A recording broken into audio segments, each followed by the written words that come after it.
রেশনের গম দুর্নীতি মামলায় নুসরাতকে তলব করল ইডি। গরিবের গম চুরি করেছে নুসরাত, কি হবে রে তোর? শুভেন্দু দা হাতে নাতে ধরেছে, এবার ফাঁসবি বড় জোর।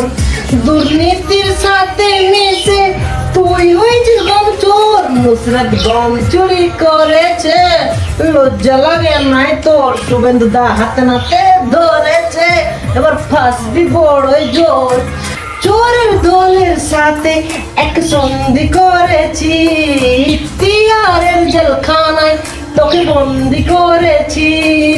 দুর্নীতি রাজনীতি করে তুই গিয়েছিস বেঁধে, গম চুরি করেছিস জনগণ গিয়েছে খেপে। গম চুরি করেছে নুসরাত, কি হবে রে তো? শুভেন্দু দা হাতে নাতে ধরেছে, এবার ফাঁসবে বড় জোর। শুভেন্দু অধিকারী করেছে তোর পর্দা ফাঁক, নুসরাত তোর পদে ঢুকবে এবার লম্বা একটা বাস।